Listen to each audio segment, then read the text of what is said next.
It was one of those mornings when the world felt sharp and untouchable, a skyline of polished steel, windows that caught the sun just right. In the heart of downtown San Francisco stood a tower of innovation, 16 stories of whispered ambition and digital dominance. People said the tech company inside had built a system so advanced, so infallible, it practically breathed on its own. From the sidewalk, you could see the reflection of progress. Inside, another story entirely. Nobody noticed. The janitor, not really. He clocked in at 4 a.m.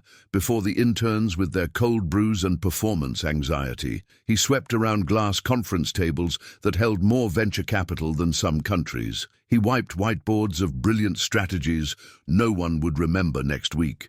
And then, with quiet hands, he disappeared down the service elevator again. But that morning, that perfect morning, his daughter rode the elevator with him, a 14-year-old girl with a laptop tucked under, her arm like a secret, her hoodie too big, her curiosity bigger. He'd brought her because school was closed and he didn't want to leave her alone in their small apartment. But she wasn't looking for screens to pass the time.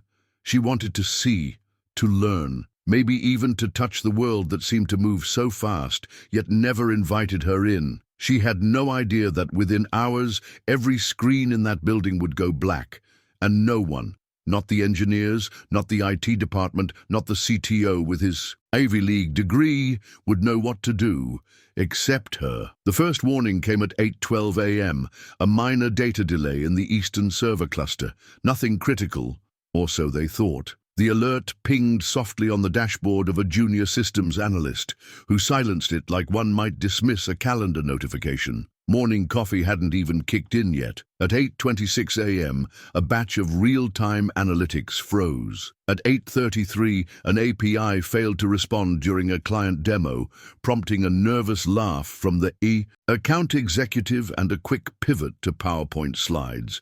Meanwhile, the CTO muttered something about server fatigue and went back to his Bluetooth call about the upcoming quarterly announcement. And then came 8:45. Everything stopped. Not a glitch, not a slowdown.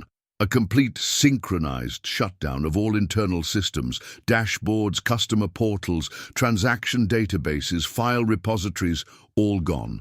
Vanished like a trick of light. Even internal email died mid-keystroke. The office didn't erupt, not yet. It paused.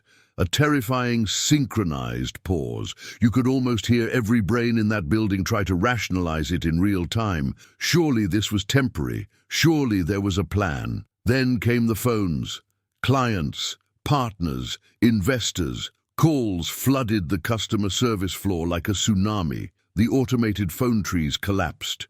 Voicemails stopped recording. Some clients posted screenshots of their frozen dashboards on social media, tagging the company with sarcasm that burned. By 9:10 a.m., the company's website displayed a 500 error. At 9:15, the CTO's voice cracked as he whispered into the CEO's ear, "We've lost the core." The CEO didn't speak. He stood in front of a 12-foot display wall that now showed nothing but a black void and blinking error codes. Behind him, the boardroom slowly filled with people who were no longer certain about anything, except the fact that the future had just come to a full stop. And 3 floors below, in a janitor's storage closet, girl felt the vibrations of running feet echo through the pipes.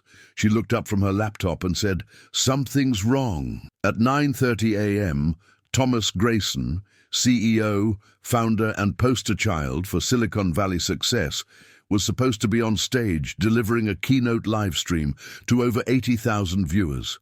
TechCrunch had teased it. CNBC had a segment waiting. The buzzword was integration. The goal, announce their new AI-driven back-end overhaul with zero latency, infinite scale. Instead, he stood behind the velvet curtain, staring at a monitor that refused to load. His assistant hovered beside him, pale, whispering updates he could barely process. All systems are still down. They're trying a rollback. Nothing's taking. Grayson had always been the smartest person in the room.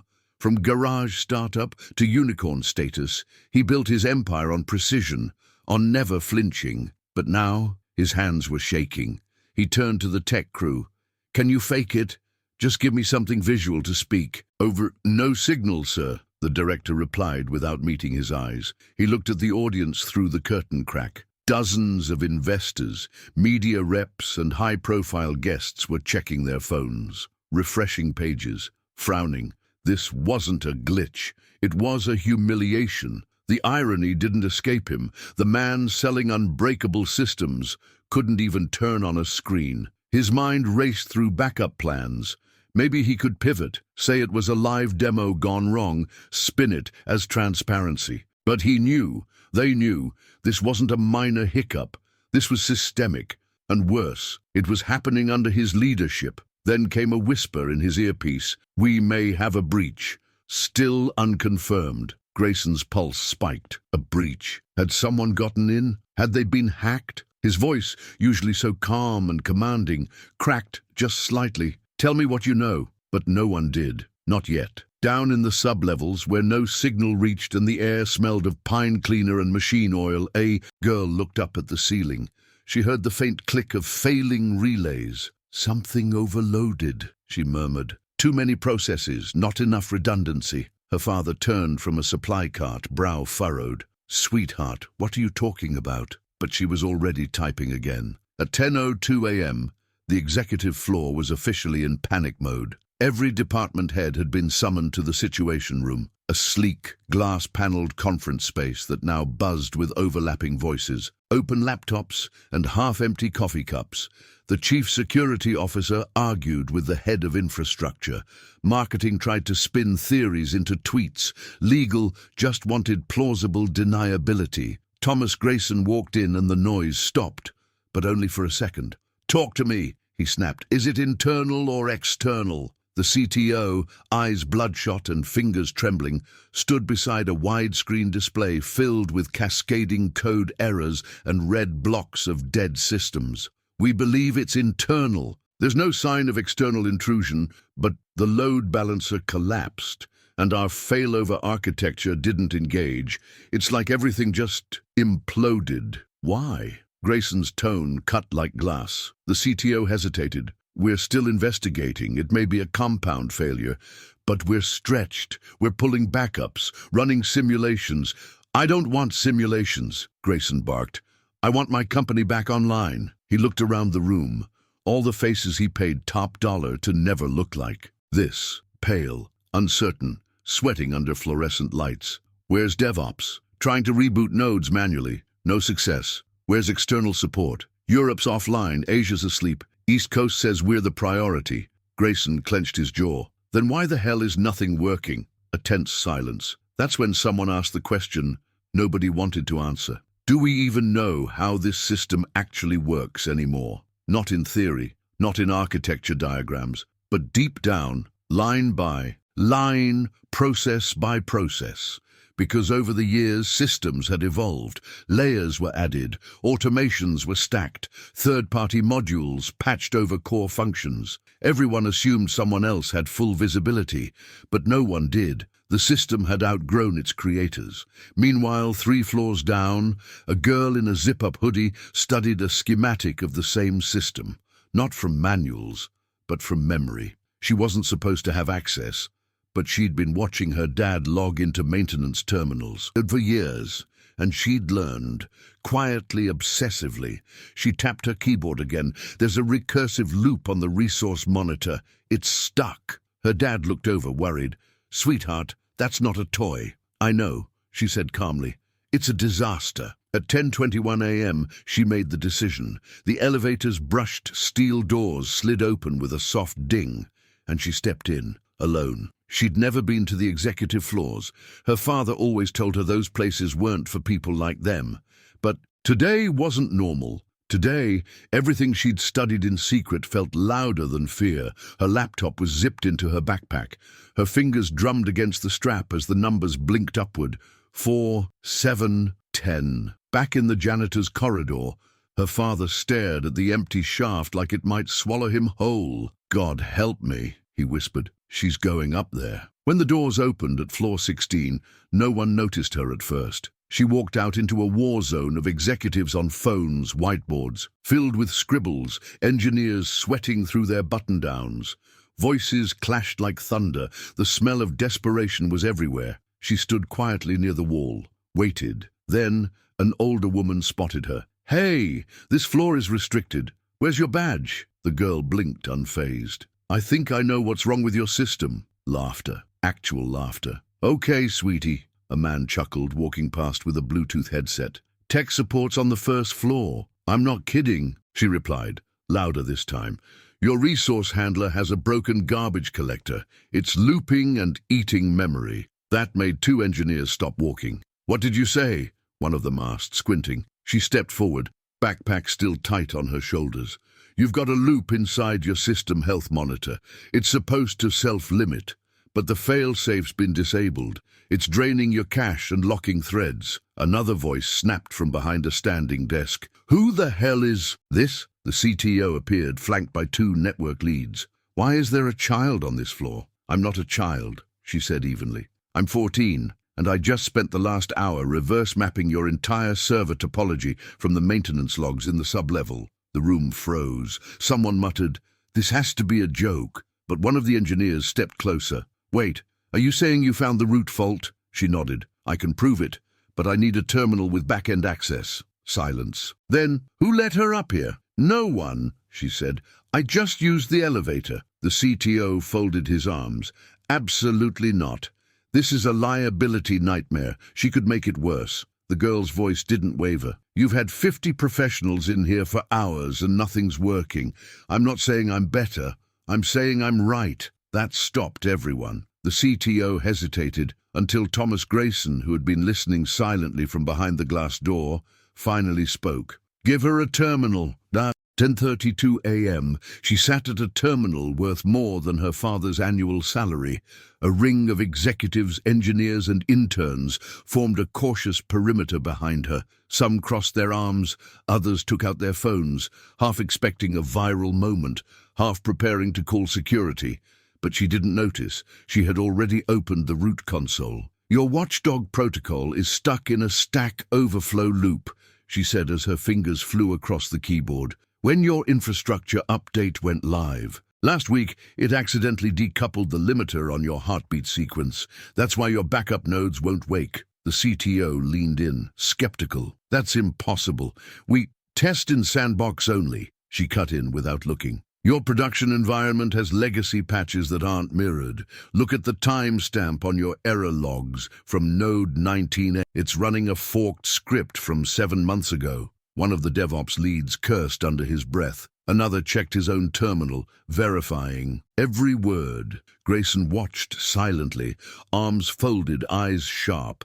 This wasn't improvisation, this wasn't guesswork. She was diagnosing the system the way a mechanic listens to an engine and just knows. "You learned this where?" someone asked. She shrugged. "Mostly watching, reading, taking apart old code. My dad didn't know I copied." An intern whispered, "Wait, she's the janitor's kid." Someone else chuckled nervously. "No way. This is crazy." But no one could deny the way she moved through the system. Not with hesitation, but with purpose.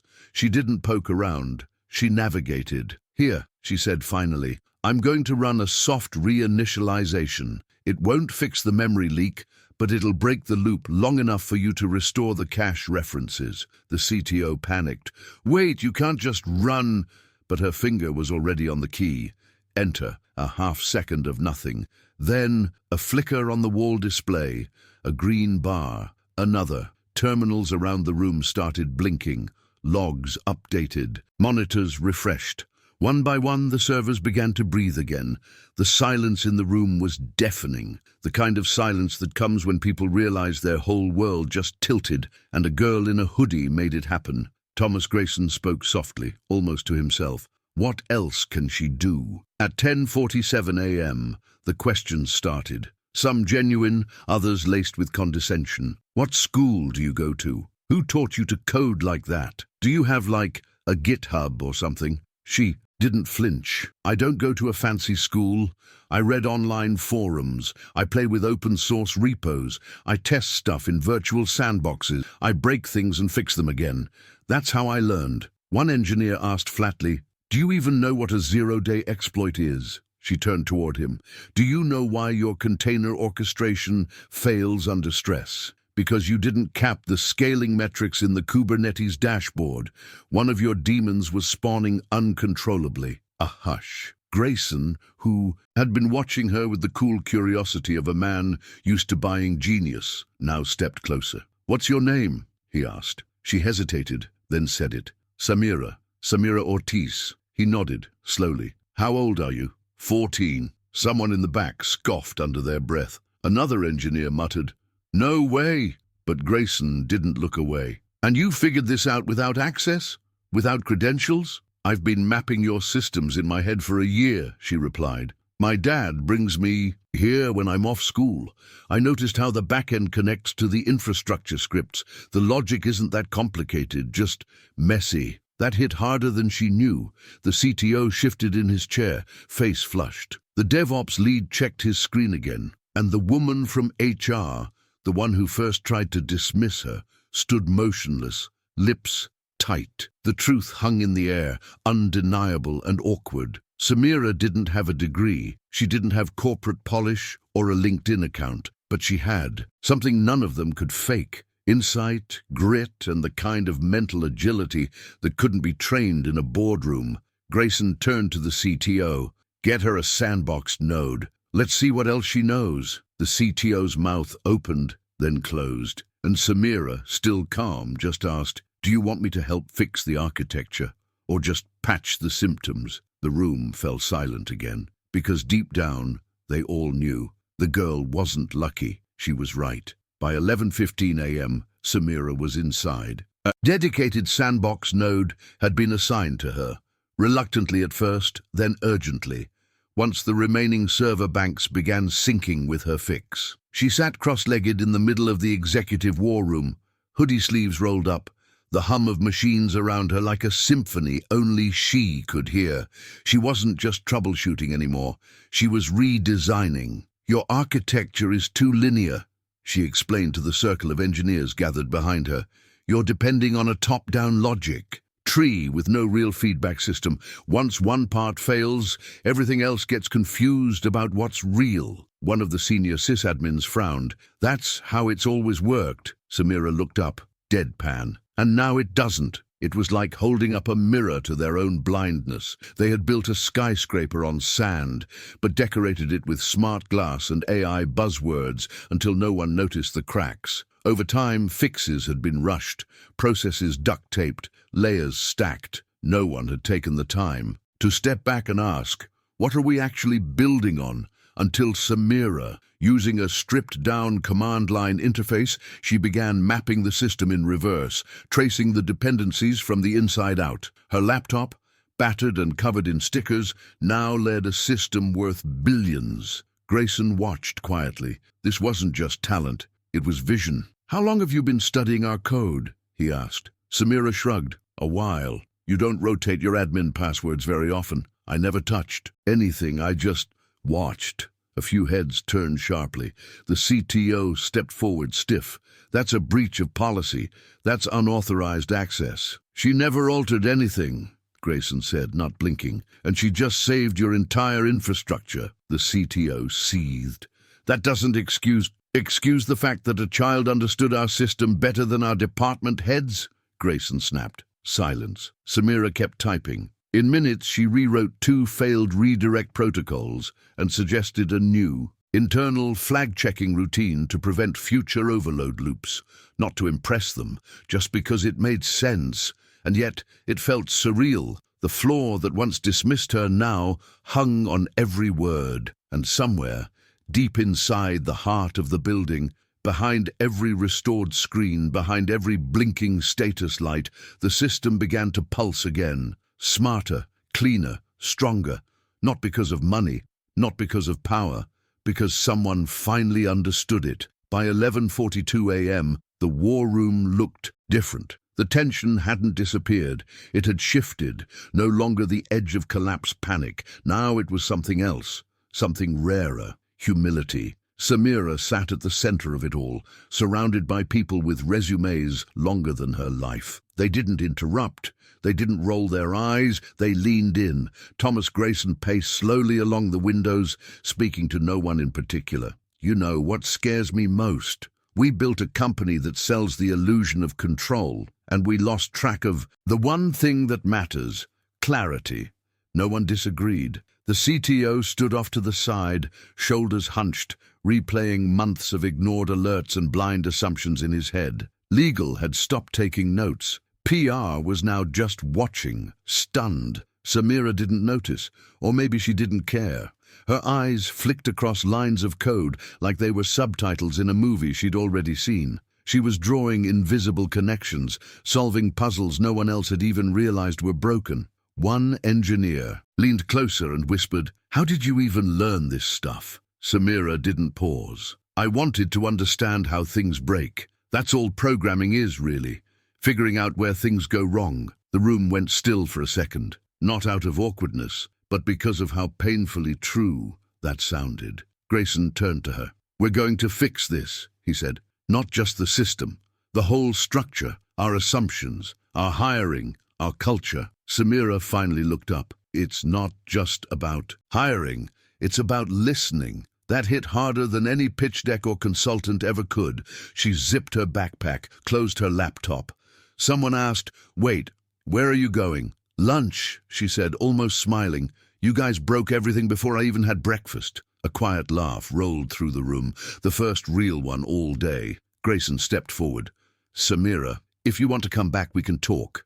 Internships, mentorships, whatever you want." She tilted her head. "Why would I want to work somewhere that needed to break before they noticed I exist?" And then she walked out. No applause, no fanfare, just a silent acknowledgement from everyone in the room. She had seen the system, not just the digital one, and rewritten both. By 12:11 p.m., Samira was back in the sub-level. The fluorescent lights buzzed. The air smelled of metal, cleaning fluid and dust, a scent that didn't change, no matter what happened upstairs. Her father sat on an overturned bucket, elbows on knees, eyes full of dread. The walkie-talkie on his belt had gone silent. No one from security had called. No one had come to escort her out, but he expected it. Any minute now. When she stepped back into the corridor, he stood up so fast he knocked over a mop bucket. "Are you okay?" he asked, rushing forward. "What did they say? Are they angry? Are you—" "They're fine," she interrupted, pulling the hoodie over her head. "It's working again." He blinked. "You fixed it?" She shrugged. "They let me access the system. I pointed out what was wrong. That's all." "That's all?" he repeated, jaw slack. Samira gave a faint smile. "They didn't throw me out. So you know, could have gone worse." He didn't speak right away. He just looked at her, really looked, with this strange mix of awe and guilt. For years he had scrubbed floors under those people, heard them laugh behind frosted glass.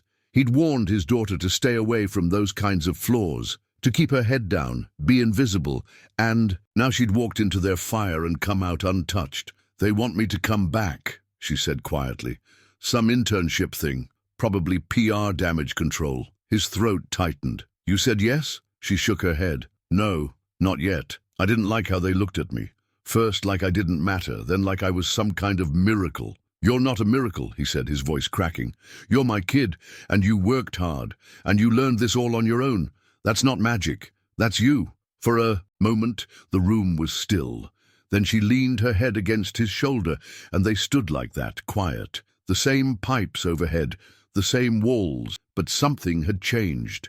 Not in the building, in them. By 12:45 p.m., the system was 86% restored. The core databases were syncing, transaction queues had been cleared, client dashboards were functioning, slower than usual but operational. The PR team posted a vague update about temporary service interruptions due to internal upgrades. Investors were offered one-on-one briefings, legal prepared talking points, but no one was talking about the real story. In the CEO's private office, the post-crisis review began. Thomas Grayson stood by the window, arms folded, staring at the skyline that now felt oddly fragile. Behind him, the CTO, the legal advisor, the head of engineering, and a grim-faced HR rep took turns reporting damage. 3 major clients are asking for SLA concessions. Our incident report is going to be dissected across the industry. The stock dropped 6 points during the blackout, and someone needs to decide how we handle her. That last line lingered. She has no legal employment relationship with us, legal clarified. No contract, no NDAs. Technically, she accessed internal systems without authorization. She saved the company, Grayson interrupted. Correct, the HR director replied, but the optics. I don't care about optics, he snapped. I care that none of us could do what she did. I care that our unbreakable architecture folded under its own weight, and the only one who noticed the fracture wasn't even on the damn payroll. The CTO cleared his throat. If word gets out, Grayson turned slowly. If you think we can bury this? Silence. He paced to his desk, opened a notebook and wrote something down, something no one else could see. Then he spoke again, calmly this time. We don't spin this. We don't ignore it. We own it, fully. And we figure out what this says about us, about our hiring, our culture, our arrogance. HR raised a brow. So you want to promote her? Grayson looked up. No, I want to give her options. They didn't understand yet, but he did. She wasn't a fluke. She was a wake-up call, and the kind you only get once. At 2:07 p.m., Samira's inbox pinged.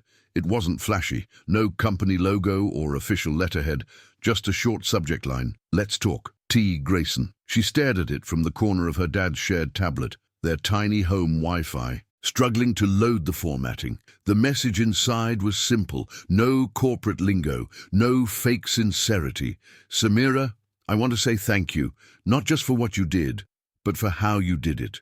With clarity, with confidence, with zero need for validation. I watched a room full of experts realize they didn't know their own system. Then I watched you fix it without blaming anyone, without showboating, without hesitation. That's leadership, even if you weren't asking for it. I don't know what you want. Next, maybe nothing from us at all, but if you're open to it, I'd like to build something new, something better, with your voice in the room this time. Let me know if you're willing to talk. T. Samira didn't respond right away. Her dad hovered behind her, silent. He'd never seen an email like that. Not in his own name, not in anyone he knew. She clicked her tongue against her teeth and sighed. Why do they care now? Because they saw you, he said gently. Really saw you, but they didn't. Before, not until things broke. Her father nodded slowly. That's how most people learn, when the shiny things fall apart. She closed the tablet. I don't want to be part of something that only notices me when it's burning. But she didn't delete the email. By the time the sun began to dip behind the San Francisco skyline, the company upstairs had returned to its usual rhythm, or at least a performance of it. Emails were flying, meetings were rescheduled, consultants were already crafting post-crisis narratives. To the outside world, it looked like just another bad day at a tech firm with a happy recovery. But inside, something quieter was happening. Lines of code were being re-examined, assumptions challenged. Engineers who once scoffed at the non-traditional route were now poring over internal documentation with fresh humility. And in the basement, Samira sat with her back against the concrete wall, laptop open again, not fixing anything, just writing. A new architecture. Map. Not a job, not an assignment, not something for approval, hers. One that wasn't built to impress, just to work, to last. Clean, modular, elegant. Something even the interns could follow if they were willing to look. She wasn't bitter. She didn't need to be, because while they scrambled to rebuild their image, she was building something real, quietly, patiently, without permission. Her dad peeked in around the corner. You writing a manifesto or something? He joked. She smirked. I'm rewriting their back end. But better, he laughed. Of course you are. She paused, looked up at him. Do you think I should take it? The internship? He sat beside her, thinking. Only if it's on your terms, he said. Not because they panicked. Not because they're suddenly paying attention. You walk into that building like it's yours. Because it could be. And if it's not this one, then it'll be the next. She nodded, then looked back at the screen and smiled. 2 weeks later, the company made a public announcement. No names, no drama, just a press release tucked between routine updates. We're re-evaluating how we identify talent. We've learned that innovation doesn't always come from where we expect, and we're rebuilding our systems, both technical and human, from the ground up. The tech media tried to dig. A few reporters got wind of the girl, but there were no official quotes, no interviews.